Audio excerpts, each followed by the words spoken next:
కంటే ముందు ఆయన ఆరోగ్యం బాగలేనప్పుడు బాబాసాహెబ్ అంబేద్కర్ గారు బాధపడుతూ నేను ఎట్లాగూ నా ఆరోగ్యం బాగలేదు, నేను చనిపోతానేమో అనే బాధలో ఉన్నప్పుడు అణగారిన కులాల నాయకులంతా ఆయనను కలవడానికి వెళ్ళినప్పుడు వాళ్ళు బాధపడతారు. బాబాసాహెబ్ అంబేద్కర్ గారు మీరున్నంత వరకు, మీరు బ్రతికున్నంత వరకు మమ్మల్ని కాపాడుకున్నారు, మాకు దిక్కెవరు, ఈ దేశంలో మాకు హక్కులు ఇచ్చిండ్రు, మా కొరకు రాజ్యాంగం రాసిండ్రు, మాకు ఓటు హక్కు ఇచ్చిండ్రు, రిజర్వేషన్లు ఇచ్చిండ్రు, మాకు మీరు చనిపోతే మమ్మల్ని కాపాడే వాళ్ళు ఎవరు, మేము దిక్కులేనిలో అయిపోతాం, మాకు దిక్కెవరని వాళ్ళు ఏడుస్తుంటారు. అప్పుడు బాబాసాహెబ్ అంబేద్కర్ వాళ్ళకు ఓ మాట చెప్తాడు. ఆయన కూడా బాధపడుతూ, మనిషి అన్నవాడు చనిపోవడం జరుగుతుంది, కానీ మీరు భయపడద్దు, ఎందుకంటే నేను బ్రతికున్నంత కాలం మీ హక్కుల కొరకు మిమ్మల్ని కాపాడుకోవడానికి నేను ప్రయత్నం చేసిన, కానీ మీరు భయపడద్దు, నేను చనిపోయినా కూడా భయపడద్దు, ఎందుకంటే నేను చనిపోయినా భారత రాజ్యాంగం రూపంలో బతికే ఉంటా, మిమ్మల్ని కాపాడుకుంటా అన్నాడు. మిత్రులారా, బాబాసాహెబ్ అంబేద్కర్ గారు భారత రాజ్యాంగం రూపంలో మన కాపాడుకుంటున్నాడు. భారత రాజ్యాంగ రచన అంత ఆషామాషిగా రాలేదు ఆయనకి. భారత రాజ్యాంగం రచనకు ఆయన నేను కూడా భారత రాజ్యాంగ రచనలో ఉంటా అన్నప్పుడు ఆయనకు అవకాశం దొరకలేదు. భారత రాజ్యాంగానికి సభ్యునిగా ఎన్నిక కావడానికి నేను పార్లమెంటుకు ఎన్నికవుతా, రాజ్యాంగ సభకు ఎన్నికవుతా, నేను 16 డిగ్రీలు చేసిన, 6 పిహెచ్డీలు చేసిన, 169 దేశాల రాజ్యాంగాలు చదివినా, ఈ దేశంలో ఉన్న అణగారిన వర్గాలకు హక్కులు కావాలంటే భారత రాజ్యాంగంలో పొందుపరచాల్సిందే, కాబట్టి నాకు అవకాశం ఇవ్వండి అని అడిగినప్పుడు ఈ దేశంలో ఉన్న నాయకులు అంత ఈజీగా అవకాశం ఇవ్వలేదు. మిత్రులారా, సెంట్రల్ దాదార్లో ఆంగ్లేయులు స్వతంత్రం ఇస్తాం, మేము స్వతంత్రం ఇయ్యదలుచుకున్నాం, కానీ స్వతంత్రం ఇస్తే మీకు ఒక గొప్ప రాజ్యాంగం ఉండాలి, మీరు మిమ్మల్ని పరిపాలించుకునే శక్తి ఆ రాజ్యాంగం ద్వారానే ఉంటది, కాబట్టి ఆ రాజ్యాంగాన్ని ఏర్పాటు చేసుకునే ఒక కమిటీ ఏర్పాటు చేసుకోండి అని చెప్పి ఆంగ్లేయులు లెటర్ పంపడం జరుగుతుంది. అప్పుడు ఎన్నికలు నిర్వహించుకుంటే ఆ ఎన్నికల్లో ఈయన రాజ్యాంగానికి నేను వస్తానంటే సెంట్రల్ దాదారు నుంచి నేను పోటీ చేస్తాను, బాబాసాహెబ్ అంబేద్కర్ సెంట్రల్ దాదారు పార్లమెంట్ నుంచి పోటీ చేస్తానంటే ఈ దేశంలో ఉన్న మనువాద నాయకులు ఆ రోజు అవకాశం ఇవ్వలేదు. మిత్రులారా, అవకాశం ఇవ్వకపోగా బాబాసాహెబ్ ధైర్యం చేసి ఎట్లాగైనా నేను రాజ్యాంగ సభకు వెళ్ళకపోతే నా ప్రజలు మళ్ళీ బానిసత్వంలోకి వెళ్ళిపోతారు, వీళ్ళు హక్కులు ఇయ్యరని చెప్పి ఆయన సెంట్రల్ దాదారులో నామినేషన్ వేయడం జరిగింది. సెంట్రల్ దాదార్ పార్లమెంట్ లో రాజ్యాంగ సభకు నామినేషన్ వేస్తే ఆయన దగ్గర పనిచేసే ఖజ్రోల్కర్ అనే టైపిస్టును పోటీ పెట్టి ఈయన రావద్దు, పార్లమెంటుకు వస్తే అణగారిన వర్గాలకు హక్కులు ఇస్తాడు, ఆంగ్లేయులతో కొట్లాడి హక్కులు తెచ్చిండు, ఇప్పుడు రాజ్యాంగ రచనకు అవకాశం ఇస్తే ఈయన మళ్ళీ వాళ్ళకు హక్కులు ఇస్తారు, వాళ్ళను సమానంగా ఈ దేశంలో ఉండాలంటాడు అని చెప్పి బాబాసాహెబ్ అంబేద్కర్ ను అవమానకరంగా ఆయన దగ్గర పనిచేసిన ఖజ్రోకర్ను పోటీ పెట్టి సెంట్రల్ దాదార్లో రాజ్యాంగ సభకు రాకుండా ఓడగొట్టడం జరిగింది. మిత్రులారా, ఓడగొడితే బాబాసాహెబ్ అంబేద్కర్ ఇక ఈ దేశంలో విముక్తి జరగదు నా ప్రజలకు, ఏం చేయాలని ఆయన బాధపడుతూ కూర్చున్నప్పుడు అదే సమయంలో భారత రాజ్యాంగ సభకు చాండాల్ కులం నుంచి జోగేంద్రనాథ్ అనే వ్యక్తి తూర్పు బెంగాల్ నుంచి రాజ్యాంగ సభకు ఎన్నికైన వ్యక్తి ఆయన బాబాసాహెబ్ అంబేద్కర్ దగ్గరకు వచ్చి ఆయన దగ్గర అంటాడు, బాబాసాహెబ్ అంబేద్కర్ గారు నాలాంటోడు రాజ్యాంగ సభకు వస్తే లాభం లేదు, మీలాంటి మహోన్నతమైన వ్యక్తి ఎప్పుడైతే మన రాజ్యాంగ సభకు వెళ్తాడో అప్పుడే ఈ దేశంలో విముక్తి జరుగుతుంది, పేద ప్రజలకు న్యాయం జరుగుతుంది అని చెప్పి నేను రాజీనామా పెట్టేస్తా చెప్పి రాజీనామా పెట్టి బాబాసాహెబ్ అంబేద్కర్ ను తీసుకెళ్లి తూర్పు బెంగాల్లో గెలిపించడం జరిగింది రాజ్యాంగ సభకు. మరి రాజ్యాంగ సభ గెలిపించినప్పుడు మళ్ళీ ఈ దేశంలో ఉన్న మనువాద నాయకులే రాజ్యాంగ సభకు రావద్దని, బాబాసాహెబ్ అంబేద్కర్ వస్తే మనతో సమానంగా హక్కులు ఇస్తాడని మళ్ళీ రాత్రిపూట సమావేశమై ఆయన గెలిచిన జైసూల్ నియోజకవర్గ పార్లమెంటును, బాబాసాహెబ్ అంబేద్కర్ గెలిచిన పార్లమెంటును రాత్రికి రాత్రి తీర్మానం చేసి పాకిస్తాన్కి ఇచ్చేసారు మిత్రులారా. పాకిస్తాన్కి ఇస్తే ఎవరు రాజ్యాంగం రాయాలి? అప్పుడు బాబాసాహెబ్ అంబేద్కర్. ఆయన అప్పుడు ఇండియా రాజ్యాంగం రాయడానికి వీల్లేదు, భారతదేశ రాజ్యాంగం రాయడానికి వీల్లేదు, పాకిస్తాన్ రాజ్యాంగం రాసుకోపో అని చెప్పిండ్రు మన నాయకులే, మన దేశ నాయకులు. అప్పుడు ఇక కుదరదు, ఈ దేశంలో నా ప్రజలకు హక్కులు రాస్తుంటే, నా ప్రజలకు ఒకరికి పోరాడుతామంటే, నా ప్రజలు సమానత్వంగా బతికే వీలు కల్పించారు వీళ్ళు, కాబట్టి నేను వెళ్లాల్సిందే ఇంగ్లాండ్ అని చెప్పి ఇంగ్లాండ్ వెళ్లి ఆంగ్లేయులతో మాట్లాడతాడు బాబాసాహెబ్ అంబేద్కర్. ఈ విషయాలని చెప్తారు. నేను సెంట్రల్ దాదార్లో పోటీ చేస్తే నన్ను ఓడగొట్టిండ్రు, జైసూల్ నియోజకవర్గంలో ఒక వ్యక్తి రాజీనామా చేసి నన్ను గెలిపిస్తే అది పాకిస్తాన్కి ఇచ్చేసిండ్రు. ఇక ఈ దేశంలో మీరు స్వతంత్రం ఇస్తే అణగారిన హక్కులు ఉండవు, వాళ్ళు బతికే పరిస్థితి ఉండదు, కాబట్టి మీరే మాకు న్యాయం చేయాలని చెప్పి ఆంగ్లేయుల వద్ద చెప్పినప్పుడు వాళ్ళు ఒక మాట మాట్లాడతారు. అంబేద్కర్ గారు, మేము ఒక మాట చెప్తున్నాం, మీ దేశాన్ని ఏలుకునే శక్తి మీకుంటేనే మేము స్వతంత్రం ఇస్తామని కమిట్మెంట్ అయినా, కాబట్టి మేము ఇయ్యమని చెప్పి క్యాన్సల్ అని లెటర్ పంపిండ్రు ఇండియాకి. అప్పుడు మీకు స్వతంత్రం క్యాన్సల్ ఎందుకంటే అని పంపితే ఇక్కడున్న నాయకులంతా కట్టగట్టుకొని ఇంగ్లాండ్ వెళ్ళింది. ఎందుకబ్బా క్యాన్సల్ అయింది? మళ్ళా మొన్నైతే రాజ్యాంగ సభకు ఎన్నికలు జరుపుకోమన్నారు కదా, ఆంగ్లేయులు స్వతంత్రం ఇస్తున్నారు కదా, మళ్ళా క్యాన్సల్ లెటర్ ఎందుకు పంపిర్రని చెప్పి ఇంగ్లాండ్ వీళ్ళందరూ వెళ్ళిండ్రు. ఎందుకు? అక్కడ వెళ్ళినప్పుడు అక్కడ బాబాసాహెబ్ అంబేద్కర్ కనిపిస్తాడు. ఓహో, అంబేద్కర్ గారి పని ఇదంతా అని చెప్పి వాళ్ళు ఆంగ్లేయులను అడుగుతారు, ఎందుకు ఇవ్వడం లేదంటే వాళ్ళు ఒకటే చెప్తారు, బాబాసాహెబ్ అంబేద్కర్ మీ రాజ్యాంగ సభలో ఎందుకు ఉండనివ్వలేదు? మాకు నమ్మకం కలగాలి, మీ దేశ రాజ్యాంగాన్ని గొప్ప వ్యక్తులు రాస్తున్న నమ్మకం కలిగితేనే మీకు స్వతంత్రం ఇస్తాం, లేకపోతే ఇవ్వము అని చెప్పి వాళ్ళు కరాఖండిగా చెప్పి అడగడం జరిగింది. ఎవరెవరు ఎన్నికయ్యారని చెప్పి అడుగుతారు. అడిగితే మనోళ్ళు చెప్తారు, అందరూ పండితులే ఎన్నిక చేసినాం సార్ అంటారు. పండితులు ఏం చదువుకున్నారంటే ఒక్కడు కూడా 10వ తరగతి పాస్ కాలేదు. రాజ్యాంగ సభకి ఎన్నికైన వాళ్ళు ఒక్కడు కూడా 7 మందిలో 10వ తరగతి పాస్ కాలేదు. లేదు, ఇట్లయితే ఈ దేశాన్ని మేము వదిలిపెడితే ఇంకెవడో పరిపాలిస్తాడు? బాబాసాహెబ్ అంబేద్కర్ లాంటి 169 దేశాల రాజ్యాంగాలు చదివిన ప్రపంచ మేధావి మీ రాజ్యాంగం రాస్తేనే మీకు స్వతంత్రం ఇస్తాం, లేకుంటే వెళ్ళిపోండి చెప్తారు బాబాసాహెబ్ అంబేద్కర్ కి. అప్పుడు గాంధీ నెహ్రూతో అంటాడు, నెహ్రూ, ఈ స్వతంత్రం ఇచ్చే మూమెంట్లో చెడిపోయింది, నేను చచ్చిపోయేటట్లున్నా, ఎట్లన్నా చేసి పోనీ బాబాసాహెబ్ అంబేద్కర్ ఉండనంటాడు. బాబాసాహెబ్ అంబేద్కర్ ఉండనంటాడు. సరే, నేను ఉండనన్నా ఉండొద్దన్నా వాళ్ళు స్వతంత్రం ఇచ్చేటట్లేదు, బాబాసాహెబ్ అంబేద్కర్ రాయకపోతే పోతాం సార్, తప్పకుండా బాబాసాహెబ్ అంబేద్కర్ గారిని రాజ్యాంగ సభకి ఎన్నుకొని మేము పంపిస్తామంటే, రాజ్యాంగ సభకు బాబాసాహెబ్ ఎన్నికైనట్లు మాకు టెలిగ్రామ్ వచ్చిన తర్వాత మేము డిక్లేర్ చేస్తామని చెప్పిండ్రు. బాబాసాహెబ్ అంబేద్కర్ తోలుకొచ్చిండ్రు.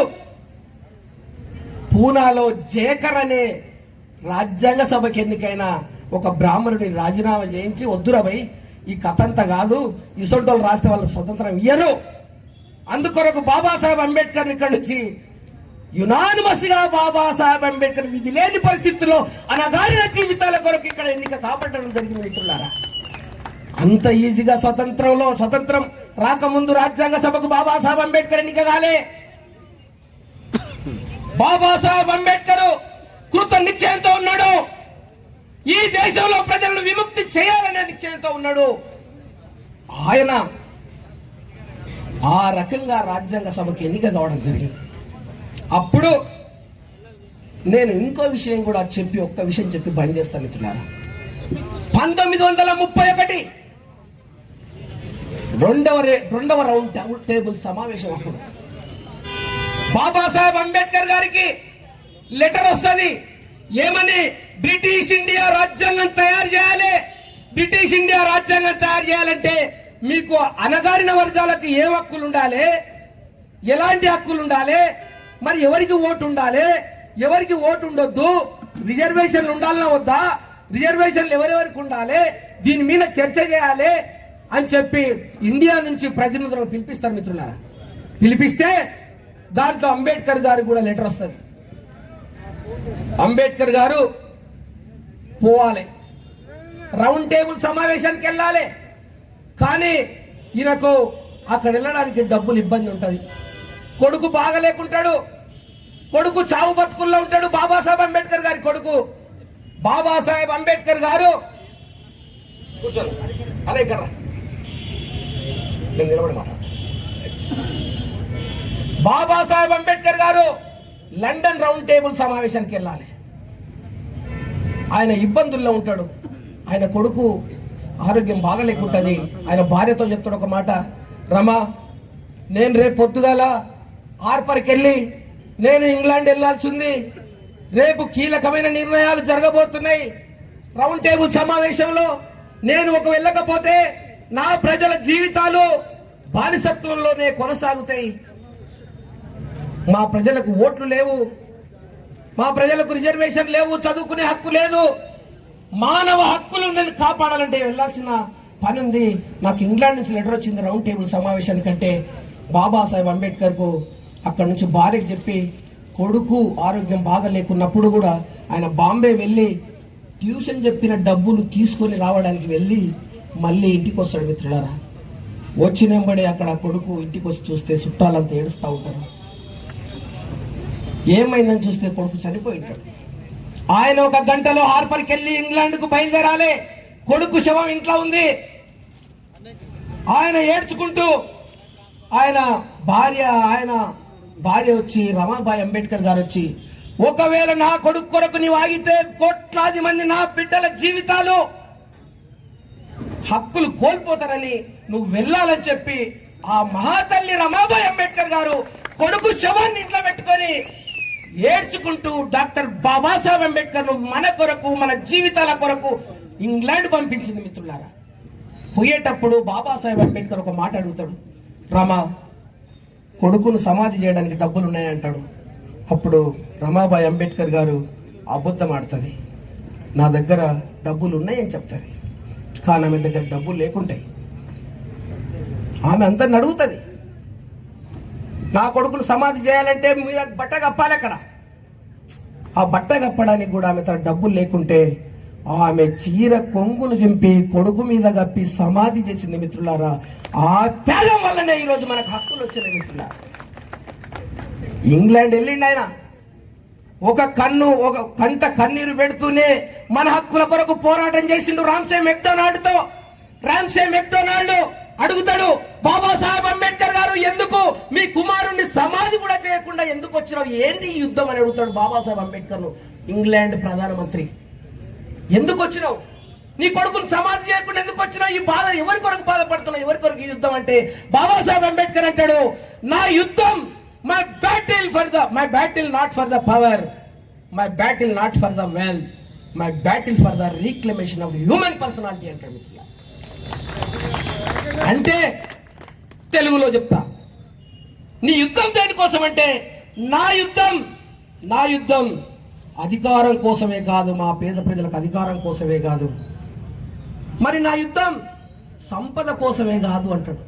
మరి దేనికోసం అంటే నా యుద్ధం దేనికోసం అంటే భారతదేశంలో కోల్పోయిన మానవతా విలువలను తిరిగి రప్పించడానికే నా యుద్ధం అని చెప్తాడు మిత్రులారా. బాబాసాహెబ్ అంబేద్కర్ ఆలోచన, అందుకే ఆయన మహానుభావుడైంది. ఆయన ఆలోచన ఏంది? సమానత్వం. ఆయన ఆలోచన ఏంది? విముక్తి. చాలా మంది అంటుంటారు బాబాసాహెబ్ అంబేద్కర్ గారి ఆశయాలు వర్ధిల్లాలి, బాబాసాహెబ్ అంబేద్కర్ ఆశయాలు వర్ధిల్లాలి అంటారు. అరే మాట్లాడకుండా ఓసారి అంటుంటారు, స్పీచ్ ఇస్తుంటే కూడా అంటారు. నేను పిలిచి అడిగిన, అన్నా బాబాసాహెబ్ అంబేద్కర్ ఆశయం అంటే ఏందన్న అంటే అందరంటే నేనన్నా, నాకేం తెలుసు ఏంది ఆశయం. బాబాసాహెబ్ అంబేద్కర్ ఆశయం అంటే ఏంది తప్పకుండా తెలుసుకోవాలి. బాబాసాహెబ్ అంబేద్కర్ ఆశయం ఏంటంటే ఈ దేశంలో సమానత్వం, సమానత్వం ఎట్లా వస్తుంది? విముక్తి ద్వారా వస్తుంది. విముక్తి అంటే ఏ ఏ ఏ బంధనాల నుంచి విముక్తి కావాలనుకున్నాడు బాబాసాహెబ్ అంబేద్కర్. ఈ దేశంలో 3 అసమానతలు ఉన్నాయి, 3 బంధనాలు ఉన్నాయి మిత్రుల, 3 బంధనాలు ఉన్నాయి ఈ దేశంలో. ఏ బంధనాలవి? ఒకటి సామాజిక అసమానతలు. సామాజిక అసమానతలు ఉన్నాయా లేవా? ఒక మనిషిని చూసినప్పుడే నీవేం కులం అని అడుగుతారు, నీ కులం బట్టే నీకు గౌరవం వస్తుంది, గౌరవం పోతుంది. సామాజిక అసమానతలు ఉన్నాయి. రెండోది ఆర్థిక అసమానతలు.